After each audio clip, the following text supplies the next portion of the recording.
काय करायचं सगळे खाली बसा. काय करायचं जीव अधिकार पाहिला होता आणि त्यातला दुसरा पार्ट काय आहे अजीव अधिकार.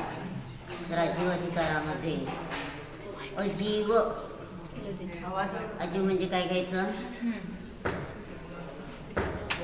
दोन पद्धतीने अजीवचे अर्थ करायचे. परिउदास प्रतिषेध आणि प्रसज्ज प्रतिषेध. सर्वथा जीव नसलेला तो अजीव म्हटलं की धर्म अधर्म आकाश काल आणि उद्गत हे काय झालं प्रसज्ज प्रतिषेधाने अर्थ झाला. आणि परिउदास प्रतिषेधाचा अर्थ काय होतो, तर परिउदास प्रतिषेधाचा अर्थ होतो किंचित काय आहे जीव नसलेला असा जीव. म्हणजे जे आपले सगळे विकारी भाव आहेत ते सगळे विकारी भाव कसे आहेत, क्षणिक आहेत आणि ते चेतनरूप नाहीत, म्हणून त्याला एका अपेक्षेने परिउदास प्रतिषेधाने अजीव म्हटलं.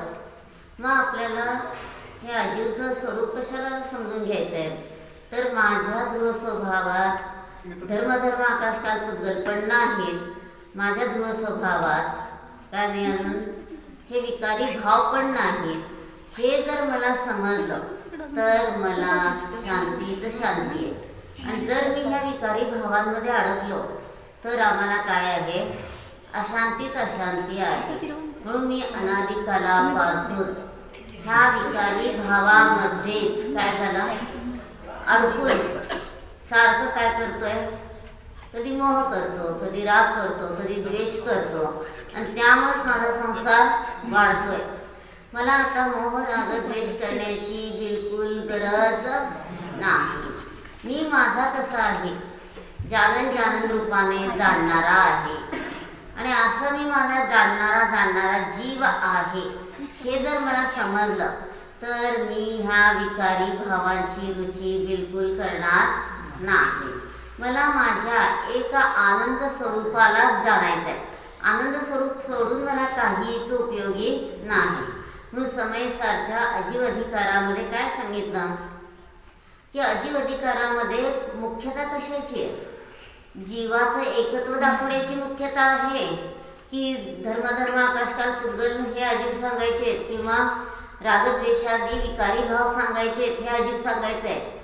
तर एकत्व सांगायचं आहे. म्हणून महाराजांनी चार प्रकार कसा केलाय की जीव अजीव आश्रव बंध संवर निर्जना मोक्ष हे 9 पदार्थ आणि त्या 9 पदार्थांमध्ये काय आहे ध्रुव स्वभावाचं एकत्व आहे. आणि जे हे ध्रुव स्वभावाचं एकत्व आहे त्या ध्रुव स्वभावाच्या एकत्वाला जाणलं तर अजीव कळाला. म्हणून 9 पदार्थाचा चार्ट करताना कसं आहे, व्यवहार ज्ञाने जीव अजीव आसव बंध संवर निर्जरा आणि मोक्ष. आणि त्यामध्ये ध्रुव स्वभाव तो रूपाने कसा आहे, अनिश्चित आहे, कायम आहे. आणि जो कायम असलेला ध्रुव स्वभाव आहे त्या ध्रुव स्वभावाला आपण जाणलं तर आपल्याला आत्ता पण शांती आहे पुढं पण शांती आहे. आणि ध्रुव स्वभावाला जाणलं नाही तर मला आत्ता पण दुःख आहे पुढं पण दुःख आहे. तर सारखं आम्ही कशाच्या नादी लागलेलो असतो, कधी क्रोध करतो, कधी मान करतो, कधी मायाचार करतो, कधी लोभ करतो, हे विकारी भाव करतो. मनासारखं झालं की हुरळून जातो, मनाच्या विरुद्ध झालं की क्रोधच करतो. सारखं एकमेकांशी काय करायचं, प्रेम तर करायचं तर भांडायचं. हाच तर संसार आहे. आणि ह्या संसारातनं सुटण्यासाठी आम्ही धर्म मार्गात आलो आणि इथं येऊन सुद्धा आपण काय केलं, प्रेम आणि द्वेषच करू लागलो तर परत आपला संसार वाढला. म्हणून आपल्याला लक्षात घ्यायचं आहे की अनेक भाव आमचे कशात गेलेत, हे विकारी भाव करण्यातच गेलेले आहेत. आणि आत्ता सुद्धा आम्ही स्वभावाला जाणलं नाही तर आमचा हा पण भाव काय चाललाय, वायाचं चाललंय. म्हणून मला माझ्या कारण परमात्म्यालाच जाणायचं आहे. कारण परमात्मा सोडून मला दुसरं काहीच नको. हा सगळा जो एकत्व रूपाने ध्रुव स्वभाव अधिष्ठित आहे आणि त्या अधिष्ठित असलेल्या कायम असलेल्या ध्रुव स्वभावाला आपण जाणू लागलो तर आपल्याला आत्ता पण शांती आहे पुढं पण शांती आहे. म्हणून बघा जिनत्व केव्हा प्रगट होतं, मुनी झाल्यावर होतं की अनंत झाल्यावर होतं की सिद्ध झाल्यावर होतं. जिनत्व केव्हा प्रगट होतं, तर चतुर्थ गुणस्थानापासूनच एकदेश जिनत्व सुरू झालं आणि ते पण स्थूल रूपाने सांगितलं. मला काहीही विकारी भाव झाले तिथंच मी त्याला जिंकलं, मी न्याय काय म्हणून, तर जिनत्व झालं. ही साधना करायची आम्हाला आणि ही साधना केली तरच आम्हाला आत्ता पण शांती आहे, पुढं पण शांती आहे. आणि ही साधना केली नाही तर आम्हाला आत्ता पण दुःख आहे, पुढं पण दुःख आहे. म्हणून जे काही घडलं ते नेय आणि न्याय काय. लगेच आतमध्ये आपण काय झालो, अंतर्मुख झालो. आणि असं अंतर्मुख झालो तर तिथं कोणती शक्ती वापरू लागलो आपण,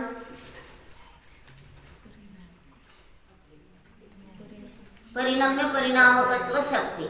मग परिणम्य परिणामत्व शक्ती कशी आहे, परिणम्य परिणामकत्व शक्ती नेय न्याय संबंध सांगते.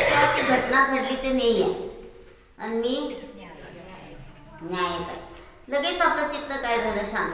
असं का केलं तसं का केलं म्हणून एकमेकांमध्ये विसंवाद करत बसलो तर काय झालं, ह्या परिणम्य परिणामकत्व शक्तीला आपण विसरून गेलो. म्हणून मला नेय न्याय संबंध परिणम्य परिणामकत्व शक्ती समजली तर मी कोणत्याही गोष्टीबद्दल हुज्जत घालत बसणार नाही, रागद्वेष करणार नाही, भांडत बसणार नाही. ते फक्त माझ्या ज्ञानाचं नेय झालं. ते पण नेय व्हायला नको होतं, मी माझ्या ज्ञान स्वरूपालाच नेय करून स्वभावातच राहायला पाहिजे होतं, पण मी कमजोर पडलो आणि त्यामुळे हे बाहेरचं चाललंय. म्हणून मला आता बाहेरची कोणतीच रुची नको. आणि असं जर आपण जाणलं तर आपल्याला किती शांती आहे बघा. एक मोठी मिरवणूक चाललेली आहे आणि वरून राजपुत्र बघतोय, कोण आहे ह्या मिरवणुकीत. त्याने निरखून बघितलं तर कोण दिसलं, 2 मुनिराज. आणि तो पळत पळत खाली आला. राजमाता वगैरे सगळे अनवाणी पायाने मामुनींवर चाललेले आहेत आणि तो खाली आला. रस्त्यावरच काय करतो, दंडवत घालतो आणि दंडवत घालून म्हणतो, मला दीक्षा देऊन उपकृत करा. म्हणजे पहा, एक मुनींचं दर्शन कशाला कारण झालं, वैराग्य. आपण कितीतरी देवाचं दर्शन करतो, गुरुचं करतो, शास्त्राचं करतो, परंतु आम्हाला वैराग्य का होत नाही, तर आम्ही त्याच्यावर विचार करत नाही. आणि जर आम्ही विचार केला तर आम्ही ह्या संसाराच्या दुःखातनं सुटू शकतो. म्हणून त्यांनी तेवढंच फक्त मुनींचं दर्शन घेतलं की तो पळत खाली आला. आपण जातो का पळत पळत मंदिरात देवशास्त्र गुरूंकडं, म्हटलं जाता येईल, अजून आताच 9 वाजता, परत 10 वाजता जाता येईल, शिबिर काय दिवसभर आहे, दुपारी जाता येईल. म्हणजे आपण काय करत असतो, हिथं आपण आळस करत असतो. अम्मांचं प्रवचन सगळे पळत पळत आले तर आपल्याला हे जर लक्षात आलं की मला माझ्या ज्ञान दर्शन स्वरूपाचीच रुची करायची आहे, ज्ञान दर्शन स्वरूप सोडून मला बाहेरची कोणतीच रुची करायची नाही. आणि असं जर आम्ही स्वरूपाची रुची करू लागलो तर ही बाहेरची रुची संपली आणि लगेचच तो दीक्षा घेऊन काय झाला, आत्मकल्याण करू लागला. मग पुराणात तर अशा कथा पुष्कळ येतात, लगेचच त्यांना वैराग्य झालं, लगेचच दीक्षा घेतली वगैरे वगैरे. मग आम्हाला का होते, तर आम्ही वाचतो पण चिंतन त्याच्यावर करत नाही. चिंतन केलं तरच आम्ही त्यातनं काय होऊ शकतो, तरू शकतो. म्हणून मला सारखं हा मी चिदानंद ही जाणीव करायची आहे. म्हणून परिणम्य परिणामकत्व शक्ती फक्त बाहेर लावायची नाही आहे, तर माझा कारण परमात्माच मला काय आहे, नेय आहे आणि मी न्यायक आहे, जाणणारा आहे. आणि असं आपण आपल्या ज्ञानदर्शन स्वरूपाला जाणू लागलो तर आपली बाहेरची सगळी खोटी रुची काय झाली, संपली. मग 1 भाव नाही, 2 भाव नाही, अनंत भाव आमचे कशात गेले, ह्या सगळ्या बाहेरच्या विकार करण्यामध्ये गेले. आत्ताच जन्मलापासून काय काय विकारी भाव केले किंवा आज सकाळपासून काय काय केले लिहून काढा, मी उद्या इथं येऊन वाचून जाऊ. आहे का ते काय वाचण्यासारखं, काहीच वाचण्यासारखं नाही आहे. आणि जे नको आहे तेच आपण करत राहतो आणि जे करायला पाहिजे ते करत नाही. म्हणून मी न्यायक स्वरूपी आहे, भगवान आत्मा आहे, मला परद्रव्याच्या परकडाची गरजच नाही. म्हणून कधी क्रोध केला, कधी मान केला, कधी मायाचार केला, कधी लोभ केला तर इथंच आम्हाला ते विकारी भाव होऊ लागले तर तिथं पकडायचं त्यांना की हे देय आहेत, मी न्यायक आहे. म्हणून तिथं जिंकलं तर जिनत्व प्रगट झालं. म्हणून 4थ्या गुणस्थानापासून प्रगट होत आहे जिनत्व, हे म्हणणं सुद्धा स्थूल आहे. पहिल्या गुणस्थानात सुद्धा ही साधना काय करतो, तो समजून करू लागतो आणि त्याचाच परमोत्कर्ष झाला की अनुभूती घेतो आणि अनुभूती घेतली की चौथ्या गुणस्थानामध्ये सम्यक दर्शनाची काय होते, प्राप्ती होते आणि असं सम्यक दर्शनाची प्राप्ती झाली तरच हा जीव काय होतो, मार्गस्थ होतो. म्हणून मला अनादिकालापासून हा जिनत्वाचा मार्ग मिळाला नाहीये. बाहेरून मिळाला असेल देवशास्त्र गुरु, खरे देवशास्त्र गुरु, परंतु मी माझ्या जीवनात साधना केली नाही. मग त्याच्यापुढे लक्षात ठेवायचं, कुणाला आपण प्रेम करायला गेलो तिथं लगेच म्हणायचं जिनत्व प्रगट करायचं, कुणाशी द्वेष करायला गेलो लगेच तिथं म्हणायचं मी चिदानंद जाणणार आहे, लगेच जिनत्व प्रगट करायचं. म्हणून समयसारचे अर्थ सांगताना किती सांगितले, समयचे 11 अर्थ सांगितले होते ना. कोणत्या 11? 6 द्रव्य, द्रव्य गुण पर्याय 9 झाले. त्याच्यानंतर समय नावाचं शास्त्र आणि त्याच्यानंतर आत्मा, माझा कारण परमात्मा. मग हे 11 अर्थ समजून काय आहे त्यातलं मला प्रयोजन फक्त त्रिकाली ध्रुव स्वभाव कारण परमात्म्याचंच प्रयोजन आहे, ते सोडून मला दुसऱ्याचं प्रयोजन नाही. म्हणून मी माझ्या कारण परमात्म्याला जाणू लागलो तर माझी सगळी बाहेरची खोटी रुची संपली. म्हणून माझ्या कारण परमात्म्याला सोडून मी अनादिकालापासून जे करायला नको ते सगळं केलं. म्हणजे 11 अर्थामध्ये आम्हाला प्रयोजनभूत काय सांगितलं की स्वतःचा कारण समयसारच आम्हाला प्रयोजनभूत आहे. हे 6 द्रव्यगुण पर्याय किंवा समयसार नावाचं शास्त्र हे सगळं तर बाहेर उपचाराने व्यवहाराने म्हटलं समयचा अर्थ, पण खरा अर्थ काय आहे, सम्यक अयते गच्छते. जो चांगल्या रीतीने परिणत होतो तो आत्मा समय आहे. परिणत होतो म्हणजे आता 2 पद्धतीने, नुसता परिणमन करतो म्हणजे हा अगदी स्थूल अर्थ झाला, पण सम्यक रीतीने स्वतःच्या स्वरूपाला जाणतो. अयचा अर्थ इणगतो, गत्यर्थ धातू ज्ञानार्थक असतात. मग मी माझ्या ज्ञानदर्शन स्वरूपाला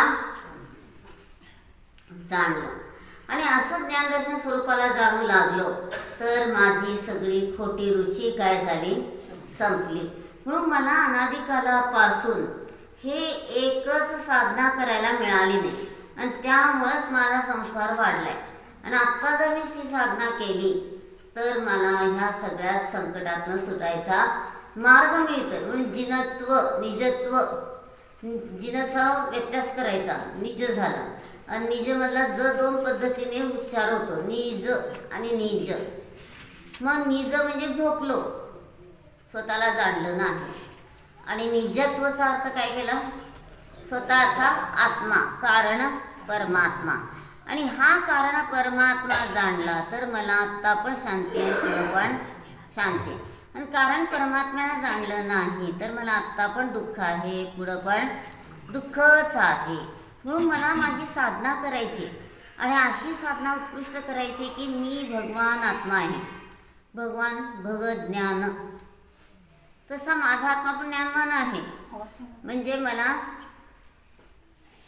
माझ्या ज्ञानदर्शन स्वरूपाचीच काय करायची आहे, रुची करायची आहे. आणि असं मी माझ्या भगवान आत्म्याला जाणू लागलो तर मला बाहेरची विभावाची रुची, परद्रव्याच्या परकणाची रुची राहणार नाही.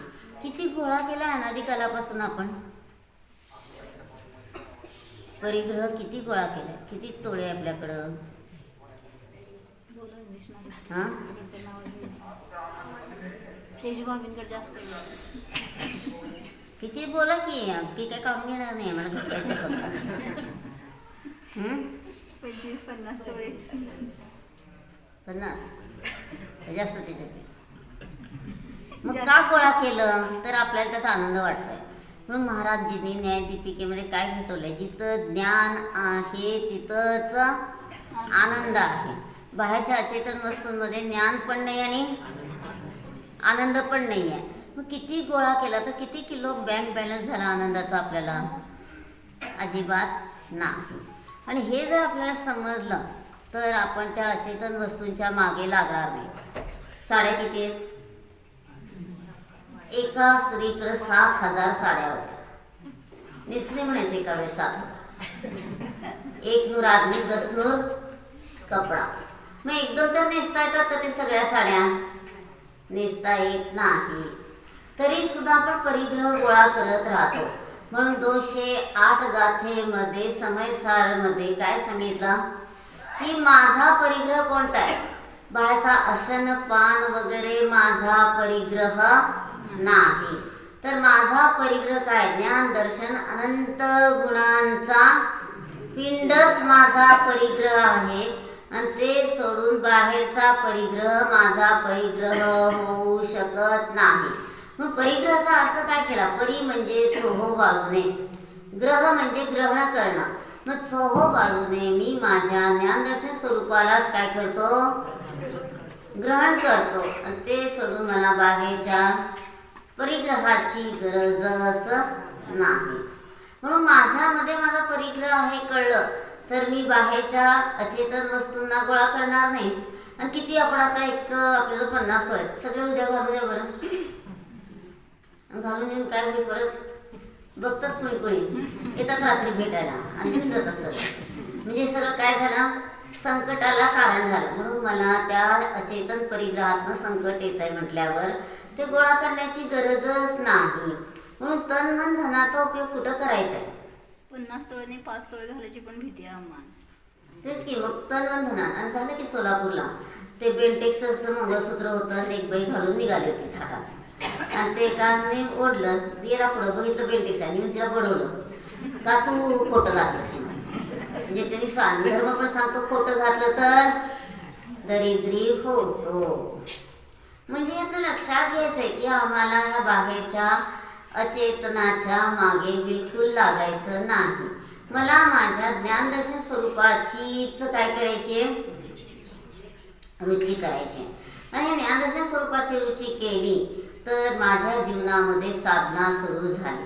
आणि अशी साधना सुरू झाली की तिथं आपल्याला बाहेरच्या परिग्रहाची काय ओढच वाटणार नाही. म्हणून मला बाहेरचं गोळा करायची गरजच नाही आहे. आणि किती गोळा केलं तरी पुढच्या भागात काय काय मिळणार आहे बघा बरं, लिस्ट करून आणा. आत्ताच बघतो आपण आया था नंगा, जाना है नंगा, फिर बीच में क्यों दंगा, आलो नग्न, जातो नग्न. पण आहे तोपर्यंत हा सगळा दंगा चाललाय. मला हे पाहिजे, मला ते पाहिजे.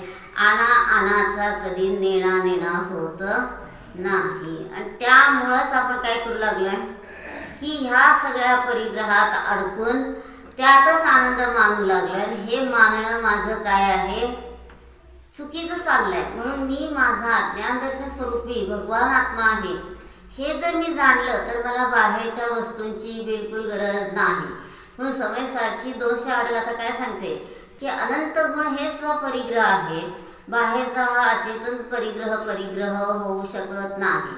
अशन पान, अशन म्हणजे खाणं, पान म्हणजे पिणं, खाद्य पेय वस्तू सुद्धा तुझा परिग्रह होऊ शकत नाही. आणि आपण त्यातनं आनंद मानायला निघालो तर आपली काय आहे? चुकीची कल्पना आहे. म्हणून न्यायदीपिका काय सांगते? जिथं ज्ञान आहे तिथं आनंद आहे. बाहेरच्या अचेतन वस्तूंमध्ये ज्ञान पण नाही आणि आनंद पण नाही. आणि त्या वस्तूतनं आम्ही आनंद गोळा करायला निघालो तर आमचा हा मूर्खपणा आहे. ख म्हणजे इंद्रिय, इंद्रियात जो रमला त्याला म्हणायचं मूर्ख. म्हणून आपल्या ज्ञानदर्शन स्वरूपाला आम्ही जाणू लागलो तर आमची ही मूर्खता आत्ताच सांगते, वेगळा क्षण नाही. म्हणून मी भगवान आत्मा आहे. भग म्हणजे ज्ञान, वान म्हणजे सहित. मी ज्ञानाने सहित आहे. मी असा भगवान आत्मा आहे की माझ्यामध्ये त्या भगवंतांसारखेच अनंत गुण आहेत. म्हणून काय सांगितलं? प्रवचन 780 गाथा. जो जान दि अरहंतम दौवस्त गुणत पचय तेहिं सो जान दिया पाणम मोहो खलु जादित सलयम. तर जो जाणदी अरिहंतम, जो अरिहंतांचे द्रव्यगुण पर्याय जाणतो. आणि सो जाणदी आपण तसा माझा आत्मा आहे असं जाणलं तर काय झालं? मोहो खलु जादी तत्सलयम. त्याचा मोह काय होतो? लयाला प्राप्त होतो. म्हणून त्यांनी जयसाचार्यांनी टीकेत छान घेतलं. अविकल्प स्वरूपे प्राप्ते दर्शन मोहांधकारः प्रलीयते. अविकल्प निर्विकल्प स्वरूपाला जाणलं की दर्शन मोह निघून जातो. मग प्रलीयतेचा अर्थ काही जण करतात की क्षयिक सम्यक्त. तर महाराजजींनी त्याचा अर्थ कसा केलाय, एवंभूत नयाने पर्यायामधून तो काय झाला, दर्शन मोह निघून गेला. मग तो उपशम सम्यक दृष्टी असो की क्षयक्षम सम्यक दृष्टी असो की क्षयिक सम्यक दृष्टी असो, कोणी पण असो, तिघांचा प्रलीयते. म्हणून फक्त क्षयिक सम्यक दृष्टीलाच लावतात, हे काय आहे, चुकीचं आहे. म्हणून आपल्याला लक्षात आलं की माझ्या ज्ञानदर्शन स्वरूपाची मला काय करायची आहे, रुची. खाल्लो पिलो मौज मजा केल्या, गप्पा मारल्या, निवांत बसलो, सारखा इश्रामा करत राहिलो, तर त्यात आनंद नाही आहे बिलकुल. मला माझी साधनाच करायची आहे. बसलं तरी लगेच हा मी चिदानंद जाणीव की चालताना चालणारा नाही जाणणार आहे, खाताना खाणारा आहे जाणणार, खाणारा नाही जाणणारा आहे, असं प्रत्येक ह्याच्यात करायचं आहे आपल्याला. आणि अशी जर साधना केली तर आपल्याला आदर्श कोण आहेत, महाराजजी आहेत. महाराजजी आहार घेता घेता लगेच स्वतःमध्ये डुबकी लावायचे. सगळ्या देणाऱ्यांना पण कळायचं की आता हे आहारात त्यांचं लक्ष नाही, ते स्वतःवर आहे. आणि काही वेळेस तर काही अंतराय आली नाही तरी पटकन खाली बसायचे. मग लोक विचारायचे काय झालं, तुम्ही का अंतराय केली, विकल्प संपला. उत्तर काय, विकल्प संपला, खाण्याचा विकल्प संपला म्हणून मी बसलो. आपल्याला किती विकल्प असतात, खाऊन झालं तरी अजून मला हे खायचं होतं, ते खायचं होतं, अजून असतं तर मी अजून घेतलं असतं. आता पाहुण्यांकडे कसं मागायचं म्हणून काही मागितलं नाही, परंतु रुची संपत नाही. म्हणून मला माझ्या ज्ञानदर्शन स्वरूपाचीच रुची करायची. आणि ज्ञानदर्शन स्वरूपाची रुची केली तर माझी सगळी दुर्दशा आत्ताच संपते, वेगळा क्षण नाही. मग बघा आपल्याला आतून ओढ पाहिजे. कशाची ओढ पाहिजे, मला साधनाच करायची, मला बाकीचं बाहेरचं काही सुद्धा नको.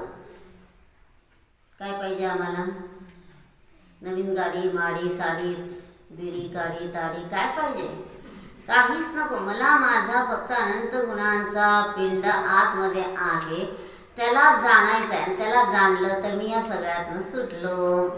म्हणून मला फक्त साधनाच करायची आहे. साधना म्हणजे काय, साधनामध्ये विषय साधन फळ लक्षात ठेवायचा. विषय माझा कारण परमात्मा आहे. साधन काय सांगितलं, स आधन. स म्हणजे सहित, आ म्हणजे चोहो बाजूने. धन, कोणतं धन आहे माझं, तर माझं धन आहे अतींद्रिय आनंदाची प्राप्ती. आणि अशी अतींद्रिय आनंदाची प्राप्ती झाली तर मला आत्ताही शांती आहे, पुढं पण शांती आहे. मग विषयाचा अर्थ काय घेतला, विषय. विशेष रूपाने शिंगशयने झोपणे. विशेष रूपाने मी माझ्या कारण परमात्म्यात राहू लागलो तर झाला हा विषय कारण परमात्मा. साधनचा अर्थ काय सांगितला, स आधन. स म्हणजे सहित, आ म्हणजे चौबाजूने. धन, धन म्हणजे इस्टेट. माझी इस्टेट कोणती आहे, शुद्धोपयोगच माझी इस्टेट आहे. शुद्धोपयोग सोडून माझी बाहेरची इस्टेट खरी इस्टेट नाही. म्हणून माझं 25 तोळे 50 तोळे काय असलं आपण विचार करत बसतो आणि त्यात आनंद मानतो, तर हे चुकीचं आहे. मग जावेकडं माझ्यापेक्षा 5 तोळे जास्त आहेत म्हणून भांडत बसायची घरात गरज नाही. तिच्याकडे मला नाही, मला आणून द्या. घरातले म्हणतात आता शक्य नाही आहे, तरीच आपण काय म्हणतो हट्टाने, काय कर्ज काढा पण मला आणून द्या, तिच्यापेक्षा मला कमी चालणार नाही. म्हणजे हे सगळं काय चाललंय आपलं, की त्या बाहेरच्या धनाला धन समजतो, पण आपली इस्टेट आहे ज्ञान दर्शन स्वरूप. पण आपल्या इस्टेटीला आपण जाणू लागलो तर आपल्याला आत्ता पण शांती आहे आणि पुढं पण शांती आहे. आणि ज्ञानदर्शन स्वरूपाला जाणलं नाही तर आपल्याला आत्ता पण दुःख आहे आणि पुढं पण दुःखच असणार. म्हणून जीवनातनं दुःख सुटायचं असेल, त्या दुःखातून सुटायचं असेल तर आम्हाला आमचा आतला विषय कारण परमात्मा, साधन सांगितलं जाणणारी मतिश्रुत प्रमाणात्मक साधन. आणि फळ काय मिळालं, अतींद्रिय आनंद. आणि असं योग्य विषय आणि योग्य साधन आपल्याला मिळालं तर आपण आनंदाला काय होतो, प्राप्त होतो. आणि योग्य विषय योग्य साधन मिळालं नाही तर आपण काय होतो, दुःखालाच प्राप्त होतो. म्हणून मला जीवनात दुःख नको आहे, शांतीच पाहिजे, आनंदच पाहिजे. म्हणून आतलं विषय साधन फळ समजला तर बाहेरच्या विषय साधनामध्ये आपण जाणार नाही. 5 इंद्रियांचे विषय आहेत का? तुच्छ आहेत. स्पर्श रस गंध वर्ण शब्द, आणि त्यातनं मला आनंद मिळावा असं वाटतंय. मग सारखं रोज एक नवीन पदार्थ करून खातो. ते तयार करायला 3-4 तास झाले, आणि एवढं करून सुद्धा त्यातनं आनंद मिळाला किती किलो? काहीच नाही, 0. आणि 0मध्ये हिरो व्हायला लागलं. म्हणून मला त्यातनं आनंद मिळतच नाही आहे हे लक्षात आलं. तर त्या खोट्या गोष्टी करणार नाही. म्हणून काय सांगितलं की आतमध्ये माझा चैतन्य पिंड चैतन्याने रसरसलेला आहे, आणि हा निज ज्ञानेश्वर ज्ञानाचा ऐश्वर्य असलेला आत्मा आहे. तर जडामध्ये एकत्व करून जडेश्वर व्हायची गरज नाही. विभावात एकत्व करून विभावेश्वर होण्याची गरज नाही. तर अशा पद्धतीने मी माझ्या कारण परमात्म्याला जाणू लागलो, तर माझे हे सगळे दोष संपले. म्हणून भजनामध्ये काय म्हटलं? प्रभु मैं न्यायक रूप केवल जानन हारा रे, सहज रूप ध्रुवधाम शाश्वत सुख भंडारा रे. मैत्री काल नहीं पर का स्वामी, सदा भिन्न चेतन जगनामी, करता भोक्ता नहीं आज प्रत्यक्ष निहारा रे. प्रभु मैं न्यायक रूप केवलम जानन हारा रे. तर काय सांगितलं? मी एक न्यायक रूपच आहे, जाणणंच माझा स्वभाव आहे. मग प्रभु मैं न्यायक रूप केवल जानन हारा रे. मी फक्त जाणणारा आहे. करता भोगता नाही आज, मी पराचा करणारा पण नाही आणि भोगणारा पण नाही. करता भोगता नाही आज प्रत्यक्ष निहारा रे. आणि हे मी प्रत्यक्ष म्हणजे स्पष्ट जाणतं. मी पराचं चांगलंही करत नाही, वाईटही करत नाही, करता पण नाही आणि भोगता पण नाही. मग असं मी माझा ज्ञानदर्शन स्वभावी भगवान आत्मा आहे हे मी जाणलं, तर मला आत्ता पण शांती आहे, पुढं पण शांती आहे. आणि ज्ञानदर्शन स्वभाव जाणला नाही तर मला आत्ता पण दुःख आहे आणि पुढं पण दुःख आहे. मैत्री काल नाही पर का स्वामी, मी पराचा स्वामी नाही आणि करता भोगता पण नाही.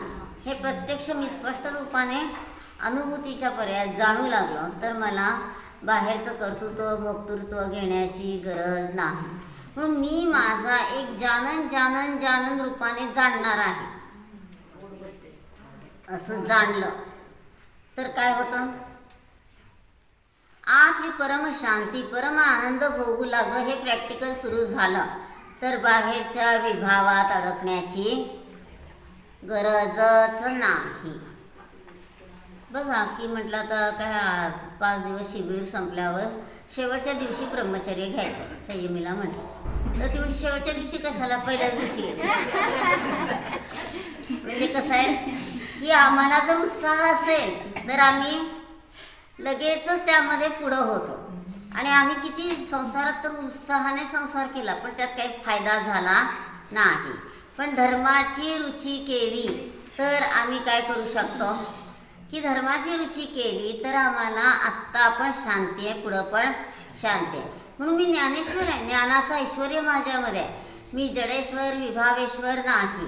जड वस्तूंना एकत्व आणलं तर तो जडेश्वर झाला, आणि विभावामध्ये एकत्व केलं तर तो विभावेश्वर झाला. आणि असं आपण ह्या जडेश्वर विभावेश्वर होऊनच आपले भाव वाढवलेले आहेत. म्हणून ज्ञानाचं ऐश्वर्य जाणलं, अनंत गुणांचं वैभव माझ्यामध्ये आहे जाणलं, आणि हे जाणलं तर आम्हाला आत्ताही शांती आहे, पुढं पण शांती आहे. आणि हे वैभव जाणलं नाही तर आम्हाला आत्ता पण दुःख आहे, पुढं पण दुःखच आहे. म्हणून जीवनात दुःख नको असे. ख म्हणजे इंद्रिय. इंद्रियांना चांगलं लागतं ते सुख, इंद्रियांना वाईट लागतं ते दुःख. आणि ह्या दोन्हीच्या हातीत आनंद आत्म्याचा भोगू लागलो आपण. आनंद, आ म्हणजे चौबाजूने, नंद म्हणजे समृद्ध. मग असा आपला कारण परमात्मा अनंत गुणांनी समृद्ध आहे. आणि आहे त्याला जाणलं तर आपली आत्ता पण शांती आहे, पुढं पण शांती आहे. म्हणून अजीव अधिकाराचे दोन अर्थ काय सांगितले? परिदास प्रतिषेध आणि प्रसज्ज प्रतिषेध. प्रसज्ज म्हणजे सर्वथा जीवरहित. कोण आहे सर्वथा जीवरहित? धर्म, अधर्म, आकाश, काल आणि उद्गल हे काय आहेत? प्रसज्ज प्रतिषेधाने अजीव झाले. आणि विकारी भावांना अजीव म्हटलं तर हे परिदास प्रतिषेधाने म्हटलं. मग मला ह्या दोन्हींचाही काही संबंध नाही. प्रसज्ज प्रतिषेधाने सांगितलेला अजीव आणि परिदास प्रतिषेधाने सांगितलेला अजीव, ह्या दोन्हीचाही मला काही संबंध नाही. आणि असं आपण आपल्या चैतन्य स्वरूपाला जाणू लागलो तर आपल्याला आत्ता पण शांती आहे, पुढं पण शांती आहे. आणि चैतन्य स्वरूपाला जाणू लागलो नाही तर आत्ता पण दुःख आहे आणि पुढं पण दुःखच आहे. मदांसा राणीच्या 6 मुलांनी दीक्षा घेतली. आपल्या किती घेतली? आपण पण नाही ना, आपली पोरं पण. आणि मग शेवटी 7वा जन्माला येणार म्हटलं की या राजा चिडला. म्हणाला किती दिवस मी राज्य करू, मला पण दीक्षा घ्यायची आहे. आता ह्या 7व्याला काय करणार मी? राजा करणार. कोण कोणाला करू शकतो का? करू शकत नाही. आणि मग काय झालं की तो राजा करणार म्हणून काय केलं? त्याला 25 वर्ष आईपासून तोडून वेगळं ठेवलं. आणि वेगळं ठेवल्यावर युद्धाला पाठवण्याच्या वेळेस फक्त त्या आईला काय सांगितलं? हे त्या मुलाला सांगितलं जायचं दर्शन करून ये. आणि आईने एकच वाक्य सांगितलं. बघा, एक वाक्य सफिशियंट आहे. हे राज्य वैभव भोग पाण्यावरच्या बुडबुड्याप्रमाणे शाश्वत आहे, क्षणिक आहे. एवढं तर समजतंय आपल्याला. हे राज्य वैभव भोग पाण्यावरच्या बुडबुड्याप्रमाणे क्षणिक आहे. हे वाक्य ऐकलं की त्याने गर्भावस्थेत राजा राणीची तत्वचर्चा ऐकलेली होती, ती अशी उचंबळून आली की तो पटकन जातो युद्धाला, कसं तरी विजय मिळवता येऊन दीक्षाच घेतो. म्हणजे बघा, संस्कार महत्त्वाचे आहेत. आपल्याला ते गर्भात काय संस्कार होईल? गर्भामध्ये एरवीपेक्षा जास्त संस्कार, कारण गर्भात काय मोबाईल नाही, टी व्ही नाही, त्यामुळं तिथं व्यवस्थित संस्कार होतात. म्हणून आपल्याला लक्षात घ्यायचं, मला पण माझ्या ज्ञानदर्शन स्वरूपाला जाणण्याचे संस्कार करायचे. आणि तो 7वा पण काय झाला? दीक्षा घेऊन निघून गेला. म्हणून आपण जितकं आत्मस्वरूपाशी केंद्रित राहतो तितकं हे सगळे खोटे अवधे भाव संपले. म्हणून ह्या अजीव अधिकाराची रुची राहणार नाही. अजीव सांगितलं का? फक्त ह्या अजीव आहे ते तुझ्याशी संबंधित नाही, तू त्यात अडकू नकोस, एवढं भेदविज्ञान करण्यासाठी सांगितलं ना. असं आपण आपल्या ज्ञानदर्शन स्वरूपाला जाणलं तर ह्या बाहेरच्या अचेतन अजीवाला आणि हे विकारी भावांना आपलं समजून त्यात आनंद मानणार नाही.